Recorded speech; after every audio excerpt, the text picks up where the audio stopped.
না পড়েও দুটি সৃজনশীল 100% কমন বিপণন বইয়ের উৎপাদন প্রথম অধ্যায় থেকে। তোমরা শুধু আমার এই ভিডিওটি একটু দেখো, তাহলে বুঝতে পারবা। আশা করি পুরো ভিডিওটি দেখলে তোমাদের বই ধরা লাগবে না, তুমি এমনিতেই দুইটা সৃজনশীল পারবা। হ্যালো এইচএসসি পরীক্ষার্থীরা, সিম্পল ওয়ে টু সাকসেসে তোমাদের সবাইকে জানাই স্বাগতম। আমি ফাহিম তোমাদের জন্য আজ নিয়ে এসেছি বিপণন বইয়ের প্রথম অধ্যায় থেকে দুটো সৃজনশীলের ফরম্যাট।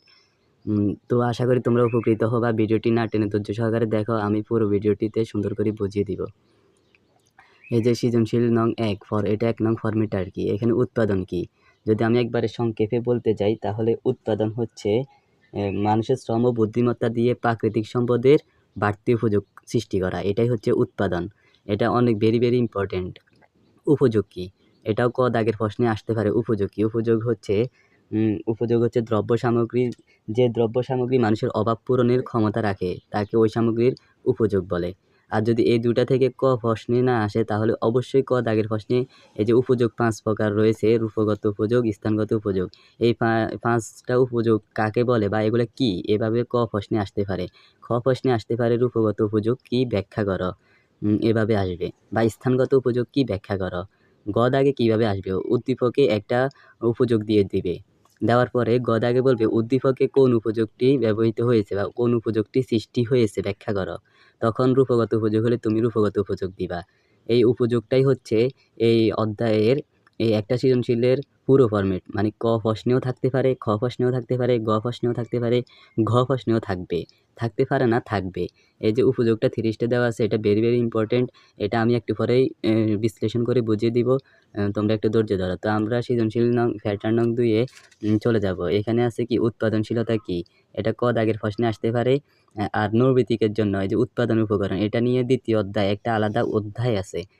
এটা এখন না ধরলাম, এটা দ্বিতীয় অধ্যায় গেলে বুঝিয়ে দিব। যদি তোমরা দ্বিতীয় অধ্যায়েরও এরকম দুটি সৃজনশীল সহজেই শিখতে চাও, তাহলে কমেন্টে বলবা। আর সৃজনশীল নং 2, দেখো এখানে অঙ্ক থাকে। এখানে 4টা সূত্র শিখলেই তুমি কিন্তু 10 পেয়ে যাবা। কিভাবে? এই যে মনে করো মোট উৎপাদনশীলতার সূত্র, শ্রমের উৎপাদনশীলতার সূত্র, যন্ত্রের উৎপাদনশীলতার সূত্র, কাঁচামালের উৎপাদনশীলতার সূত্র। তোমার ক দাগে প্রশ্নও আসতে পারে যে মোট উৎপাদনশীলতা সূত্রটি লেখো বা মোট উৎপাদনশীলতা কি, এভাবে বলতে পারে। আবার এবং কি খ প্রশ্নেও বলতে পারে মোট উৎপাদনশীলতা কি ব্যাখ্যা করো। তখন তুমি মোট উৎপাদনশীলতা কাকে বলে এটা লেখার পর এই সূত্রটি লিখে দিলে কিন্তু তুমি 2 এর 2 পেয়ে যাবা। খ প্রশ্নে তুমি 2 পেয়ে যাবা। আর গ প্রশ্নে তোমাকে বলবে মোট উৎপাদনশীলতা নির্ণয় করো। তখন তুমি কিভাবে নির্ণয় করবা? এই যে আমরা জানি দিয়ে মোট উৎপাদনশীলতার সূত্র লিখবা। এই সূত্রটা লেখার পরে মোট উৎপাদনের মূল্য লিখবা, ভাগ চিহ্ন দিবা, তারপর উপকরণের মূল্য লিখবা। এখন মোট উৎপাদনের মূল্য কই পাইবা? এটা উদ্দীপকে দেওয়া থাকবে সরাসরি, মোট উৎপাদন মূল্য 1000 একক বা 100 একক। আর মোট উপকরণের মূল্য এটা কিভাবে, এটা তোমাকে বাহির করা লাগবে। এখানে উদ্দীপকে শ্রমের উৎপাদনশীলতা দেওয়া থাকবে, যন্ত্রের দেওয়া থাকবে, কাঁচামালের দেওয়া থাকবে। তোমার এগুলা সবগুলা যোগ করার পরে আসবে মোট উপকরণের মূল্য। উপকরণগুলাই হচ্ছে শ্রম, যন্ত্র, কাঁচামাল, এগুলাই হচ্ছে উপকরণ। এগুলা যোগ করলে, মনে করো যোগ করার পর তোমার হয়েছে 2 লাখ, আর মোট উৎপাদন মূল্য দেওয়া আছে 10 লাখ, তাহলে তুমি 2 লাখ দিয়ে ভাগ দিবা 10 লাখকে। আর মনে করো তোমাকে শ্রমের উৎপাদনশীলতা নির্ণয় করতে বলছে, তখন তুমি মোট উৎপাদন একক লেখার পরে মোট শ্রম লিখবা। ওইখানে যন্ত্রের উৎপাদনশীলতা বা কাঁচামালের উৎপাদনশীলতা লেখার প্রয়োজন নেই, শুধুমাত্র মোট শ্রম লিখলেই হয়ে যাচ্ছে। এভাবেই তোমাকে নির্ণয় করতে বলবে গয়ে। তারপর তুমি যে নির্ণয় করবা, সূত্রগুলো মুখস্থ থাকতে হবে। এই ভিডিও থেকে তোমরা স্ক্রিনশট নাও, স্ক্রিনশট নিয়ে সূত্র 4টা মুখস্থ করে নাও। আর তোমার ঘ যেটা আছে, ওইখানে তোমাকে বলবে 2টা প্রতিষ্ঠানের পার্থক্য নির্ণয় করতে। 2টি প্রতিষ্ঠানের মধ্যে কোনটির উৎপাদনশীলতা বেশি তা নির্ণয় করতে। মনে করো ক একটা প্রতিষ্ঠান, খ একটা প্রতিষ্ঠান। এখন ক প্রতিষ্ঠানের উৎপাদনশীলতা নির্ণয় করতে হবে তোমাকে, খ প্রতিষ্ঠানের উৎপাদনশীলতা নির্ণয় করতে হবে। নির্ণয় করার পরে তুমি বুঝবা যে কোনটার উৎপাদনশীলতা বেশি।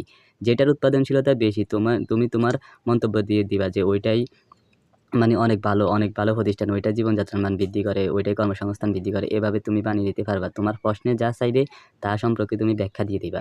তারপরে আসো এই যে প্রথম প্যাটার্নে যে উপযোগ নিয়ে আসবে সৃজনশীল, ওইখানে গয়ে অনেক সময় আসতে পারে এরকম যে উৎপাদন কিভাবে জীবনযাত্রার মান উন্নয়ন করে বা উৎপাদন কিভাবে জীবনযাত্রার মান বৃদ্ধি করে। তো তুমি এটা অনেক সহজভাবে দিবা। উৎপাদনের মাধ্যমে মানুষের কর্মসংস্থান সৃষ্টি হয়, যার ফলে জীবনযাত্রার মান উন্নয়ন করে। এটা তো আমি সংক্ষেপে বললাম। তুমি এটা এটা তো ঘর প্রশ্ন, তুমি এটা বানিয়ে দিবা সুন্দর করে। উৎপাদন জীবনযাত্রার মান বৃদ্ধি করে কর্মসংস্থানের মাধ্যমে। তো চলো শুরু করা যাক। আমি যে বলছিলাম উপযোগ ৫ প্রকার, সুন্দর করে বুঝিয়ে দিব। তো আমি বুঝিয়ে দিতেছি। উপযোগ ৫ প্রকার। রূপগত উপযোগ। রূপগত উপযোগটা কি? কোনো জিনিসের আকার আকৃতি পরিবর্তনের ফলে যে উপযোগ সৃষ্টি হয় তাকে রূপগত উপযোগ বলে। আবারও বলতেছি, কোনো জিনিসের আকার আকৃতি পরিবর্তনের ফলে, যেমন মনে করো উদাহরণস্বরূপ বলা যায় একটা গাছ থেকে আমরা কি করি, কাঠ তৈরি করি। ওই কাঠ থেকে আবার দালান কোঠা, চেয়ার, টেবিল, এগুলা আসবাবপত্র এগুলা বানাই। এটার কারণে রূপের পরিবর্তন হয়, তাই রূপগত উপযোগ সৃষ্টি হয়। আশা করি বানিয়ে দিতে পারবে। এখন আসো স্থানগত উপযোগ। স্থানগত উপযোগ কি? এক স্থানের পণ্যদ্রব্য এক স্থান থেকে অন্য স্থানে স্থানান্তরিত করার ফলে যে বাড়তি উপযোগ সৃষ্টি হয় তাকেই স্থানগত উপযোগ বলে। এখন উদাহরণস্বরূপ বলা যেতে পারে, মনে করো রাজশাহীতে প্রচুর আম হয়। ওই আম সারা বাংলাদেশে সরবরাহের মাধ্যমে, পরিবহনের মাধ্যমে, স্থানগতের একটা উদাহরণ হচ্ছে পরিবহন। পরিবহনের মাধ্যমে সারা দেশে আমগুলা সরবরাহের মাধ্যমে সারা দেশের মানুষ কিন্তু এই আম পেয়ে থাকে। এতে স্থানের পরিবর্তন হয়। এটাই হচ্ছে স্থানগত উপযোগ। এখন আসে সময়গত উপযোগ। সময়গত উপযোগ দেখলেই বুঝবা যে এটা সংরক্ষণ করা হয়। সময়গত উপযোগ মানে এক সময়ের উৎপাদিত পণ্য অন্য সময় পর্যন্ত সংরক্ষিত করে রাখার ফলে যে বাড়তি উপযোগ সৃষ্টি হয়, এটাই হচ্ছে সময়গত উপযোগ। সময়গত উপযোগের গুদামজাতকরণের মাধ্যমেই সময়গত উপযোগ সৃষ্টি হয়। গুদামজাতকরণের মাধ্যমে সংরক্ষণ করে সময়গত উপযোগ সৃষ্টি করা হয়।